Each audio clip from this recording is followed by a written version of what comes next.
khi tu si phê kê ta chun xuân la chan khát khát ta chun a cha xuôi nga ka đốt na khi bang par ter xuân la diêm chan cho in la til xuôi nga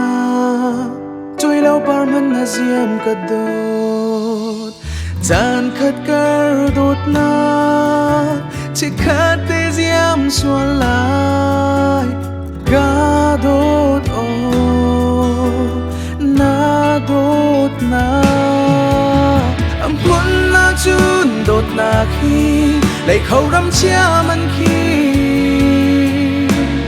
đầm nạc si cha si an ti muốn tơ lo nẹp ya cầm nang lê cây cha tu si phết man a her lâu là một dài khan mặt ni dần sung mu in đốt na cái tim khổ câu mà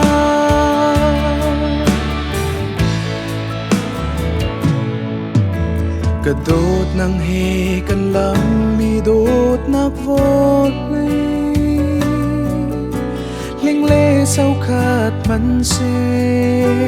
a bơi lâu nang he chân cái đốt nang he kan phai mi đốt nak yết li kan pan mi đốt nak ru nin na tiếng khan nang trong kan phai than lai man se chan kara thal zen bang al tuan lai ti ka pa na đốt na muốn na chun đốt na khi lại khâu rắm chia man khi đầm nạc si cha si an ti muốn tơ lo nẹp nhà cầm nang lê cây cha tròn si phết man a her lâu là một dài khan mặn ni chân chung ngu in đốt na cái tim khổ câu nga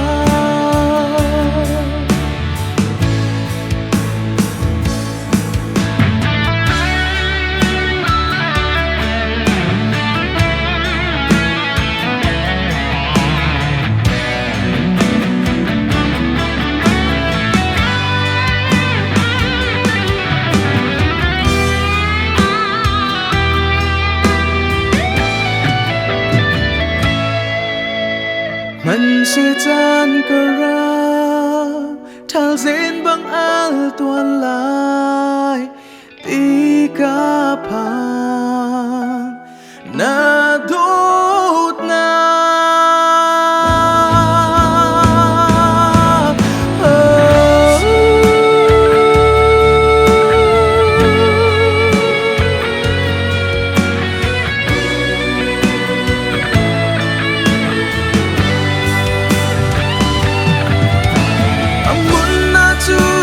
na khi lại khâu rắm chia man khi đầm nạc si cha si an ti muốn tơ lo nẹp ya cầm nang lê cây cha tròn si phết man a her lâu là một dài khan mặt ni dần sung mu in đốt na cái tim khổ câu nga là một dài khan mặn ni